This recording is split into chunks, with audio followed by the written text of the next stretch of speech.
This is the Newsload. Hi, I'm Carrie Anne Stevenson, and I'm here with Newsload, and I am so very excited to be able to interview today Matt Braunger. Hello, how are you? I'm good, Carrie. How are you? I'm amazing.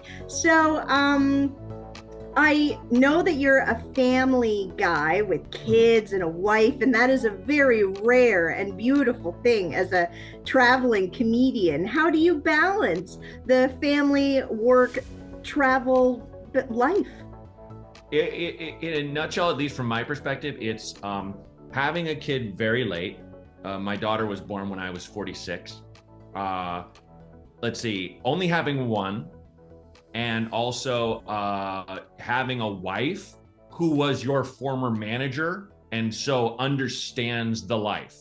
So she still manages comedians and writers. She, not occasionally, she many times has to travel, is gone right now in New York. So it's one of those things where I think it was kismet to have this kind of weird history, the two of us. But I mean, no matter what you do for a living or are into, you have to have someone that understands that. You know what I mean? So that's really the Absolutely. key. The Comedian or no. communication and understanding. That's great. That's Yeah. very, very cool. How do you stay sane on tour? I mean, my crazy tour days are kind of over. I mean, outside of something just taking off, like if I somehow hit like a kind of Matt Rife kind of virality kind of thing where it's just like you're living out of a van or something, and like, Matt's young, so he's perfect for that. Bert is still going. God bless him and his belly. I don't understand how.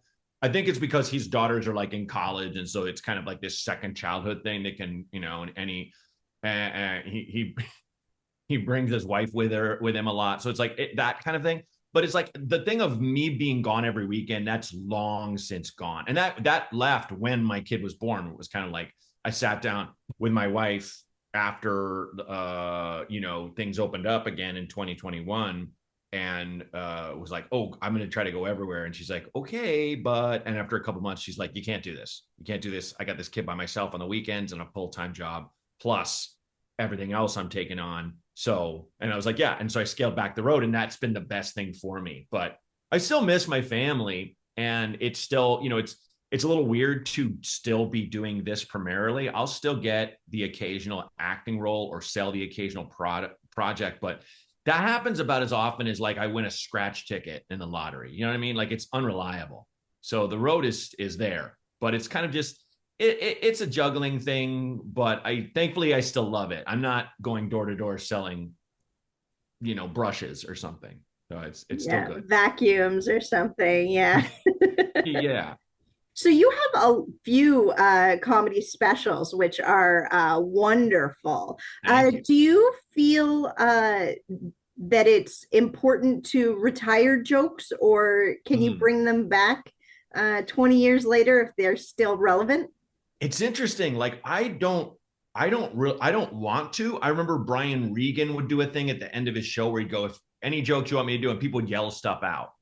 And that's the only way I've seen. But like he's a storied performer. He's been around for so long. And he's, what you call a theater act, like playing the big rooms. I think now with the advent of social media being ever present and often sadly essential, it is one of those things where I fought it for a little while, but it's like it ain't going away, so you can use it or not, but you could easily get left behind. And now I work with people who know what they're doing. So the point I'm working to, I swear to God there is one, is with it used to just be you got to put a special out every year or 2 years. I don't think that's the case anymore. I think you just have to kind of just keep putting out a few clips a month of content you really believe in. And so that's what I do. My last special, I just shot and clipped out. I didn't even put up in its entirety. And whether I'll bring those jokes back for like another special, it's up in the air. But I personally do kind of get tired of stuff. And so once I've posted it online, I might do it on the road, but it'll have a different twist.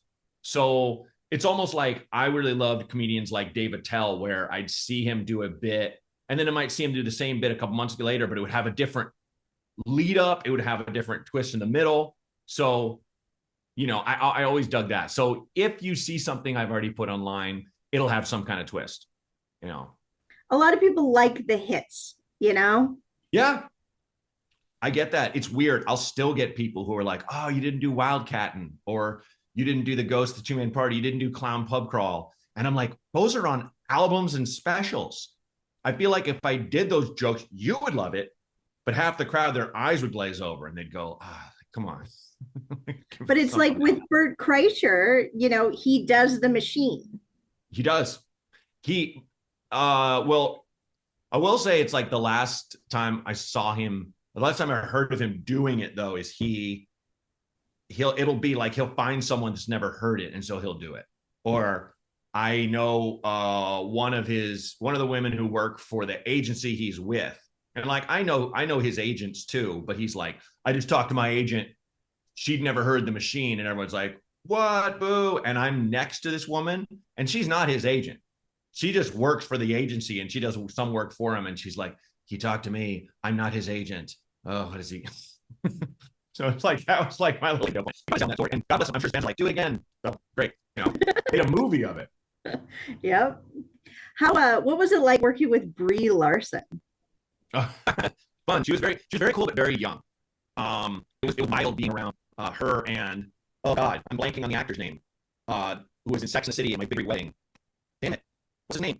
You don't have to Google this, because I look stupid. Okay, this. There we go. My Big Greek Wedding Cast. I left the fat out. Okay.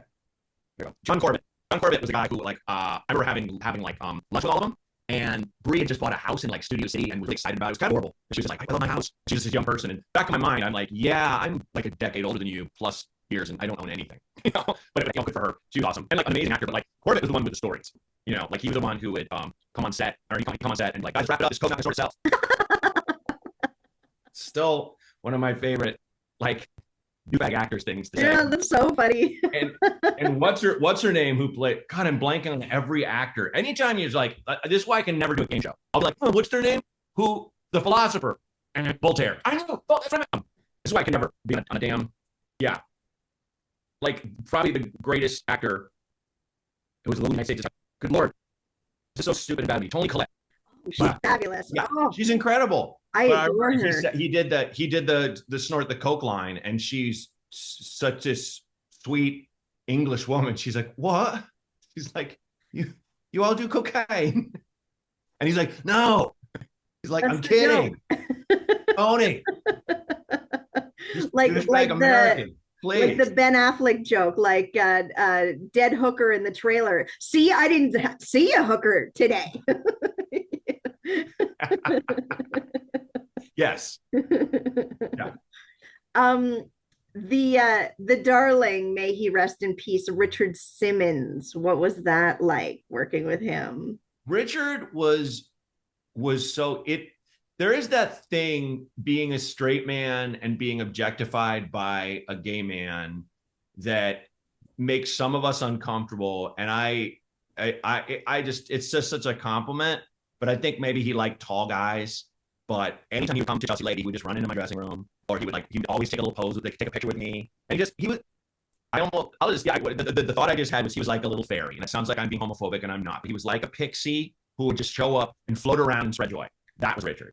I never knew him as a person. I never had a, heart to heart, or, hang out or anything. But I just remember him being so silly and fun, and all these little shorts, and his little makeup. Uniform. Yeah, it was like, there are those people that, like, they say are, when you see them, they're gonna do exactly what, they're gonna act exactly what you want. You're like, you expect them to act. You know what I mean? Like Mr. T is like that. When you meet Mr. T, he talks just like Mr. T, and has that delivery and stuff. He literally, not an act, he is Mr. T. Richard Simmons was Richard Simmons. If he met you, he would dance with you. He would ask about your life and just be happy, and he was so fun. Adorable. The award-winning Oscar Kathy Bates on Disjointed. What was that like? She was awesome. She came up to me and was like, I'm Kathy. And I was like, oh my God. Hi. Yeah. I mean, I think Misery is one of the best horror movies of all time. Anytime someone wins an Oscar for a horror movie, I think it's like next level. It wasn't a drama about, Revolutionary era Russia, or someone on the Great Plains in the Dust Bowl. This weird story about a woman kidnapping an author and holding him. Such a weird, effed up story. She's so incredible. You listen to her on interviews, and she's really a plain-spoken, hilarious person. Like, they're like, "What was your first job?" She was like, "Oh, I was in a soap opera. I played a prison." And she goes, "Oh, sorry, can I not say?" And you're like, "Oh God, Kath." But that's probably what it said in the script, But she just came up to me and said, "I'm Kathy. Thanks for being here." And I was just like, "Wow, nice to meet you." I was playing a park ranger, so I took the park ranger hat off. And then when we wrapped for the week, they had a big party every week, and Tone Bell, who's on the show, told me, he's like, "Yeah, don't drive." And I'm like, "Okay, great, I won't drive because we're gonna be drinking and maybe smoking a little pot or whatever." But I remember going, like, being there, and everybody started the party, and then she comes off her trailer van and comes in, and she has like a party cup of rosé and then a pink wig to match the rosé. Queen. Adorable. She's Queen. So sweet. Yeah, the best. I adore her. Were there any celebrities that left you starstruck? Oh gosh. Oh God. I would say maybe a little bit. I remember working with is it Kurtwood Smith? I challenged you again on the trivia. I'm so sorry. Well, I got his first name, which is because it's like not Kurtwood, it's Kurtwood, which I was like, what? Yeah, Kurt Smith on Agent Carter, only because he's Clarence on RoboCop, who is, like, to me, the most effed up and funniest villain of all, like, action movies and things. He's so crazy in that movie. He does such crazy things. He, like, snorts some guy's wine at one point. He's just like, he's taking so many liberties. And so we're all wearing 1940s clothes, because it's set in the 40s. So basically wearing 1940s clothes. We're wearing clothes of people that are long since, and or the 90s. And he just behind me with a little bag of shows. And he goes, "Gino," and the voice he's red on that 70s show. And I'm like, "Yeah, thanks, man." And he goes, "You having fun?" I'm like, "Yeah, man, I'm working Clarence." And he goes, "Ah," and he smacked my ass and walked away. Amazing. At least he didn't put his foot up your ass. That's very important. Yes. Or throw me out the back of a speeding car. "Can you fly, Bobby?" Yeah. No. Amazing. But, like, okay, who? Starstruck. Yeah, it's always. I think all of us have these people that have had these little performances that they don't know the impact they've made.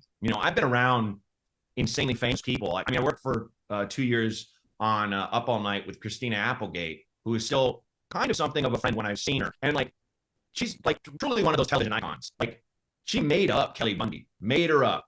Like, everything you see on screen there, she invented. And then everything else she's done since, and such a funny person. And so, but the one thing I will, having worked with both, I always compare very, very, very, very famous people that are, like, popular in demand to, it's kind of like, this is just anxiety talking and the portion. I compare working with someone very famous with working with a wild animal. So we did that on Mad TV, and we had, like, a baboon on set, and we had, like, and I remember being on set with that baboon, and it was Krista Flanagan from the Mad TV cast, and she's standing next to this baboon, and we're doing these, like, fake eHarmony ads, and she's like, "I know it seems like it wouldn't work out. I mean, he's a baboon, whatever." And he's just on a stool next to her, and, like, baboons have fangs. They're scary.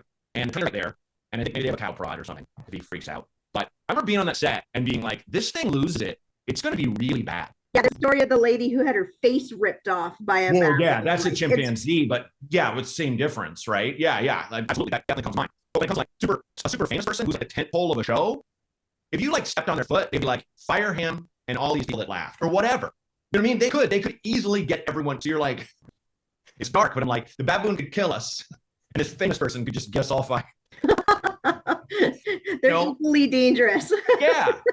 If you think, there's a dark way to look at it, but I love it. Well, Matt, I absolutely love you. You are hilarious. You're wonderful. You're looking so healthy and thin and lovely. Thank you so much. I appreciate you must be that. exercising on the treadmill and doing lots of wonderful things. Yeah, it's kind of like exercise definitely becomes therapy in your 40s. And it's just kind of this thing of this is this is not negotiable. This has to, and then you need it. The runner's high, if you will. Yeah, exactly. So we can follow you on Instagram, your website, check out your tour. Yeah, I mean, I'm at Braunger on Instagram, just at, and then Braunger. I'm Real Matt Braunger on TikTok, Matt Braunger Comedy on YouTube. And I think that's it. Yeah, if you just go to any of those sites, it'll have all the other stuff. And this is a Canadian platform, right? Okay, let me just say, A, how much I love Canada. B, and don't worry, I'm not angling for citizenship from you. I know a lot of us are. But B, none of us like the animosity being projected by our leader toward your country. Your country rocks. It's always been there for us. Canada, quite frankly, gave me a career first class doing news. That's what literally was my ticket to go to get my TV, to get late night letters and things like that. So I don't like it, and it's just one of those things where it sounds maybe silly or performative to say it, but I think we kind of as Americans need to stand up and go, hey, look, here's what's really going on. I've never met an American who doesn't like Canada. I absolutely miss my Jack Daniels already. It's stupid. Pulled off the shelves. Yeah. Just horrible animosity, and I hope it gets settled soon. Yeah, and listen, everything Canada's doing is understandable. Nobody here is going, why? It's like, oh my God. But we're still in the beginnings of this, and this is far from the end. So it'll take a minute, but we will get back and better. I believe that. So absolutely. Thank you for that. That's a very lovely thing to say. We want peace. We want neighbor love.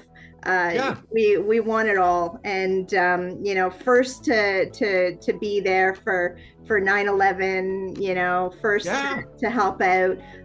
We're right next door, and we're not leaving. So let's be nice.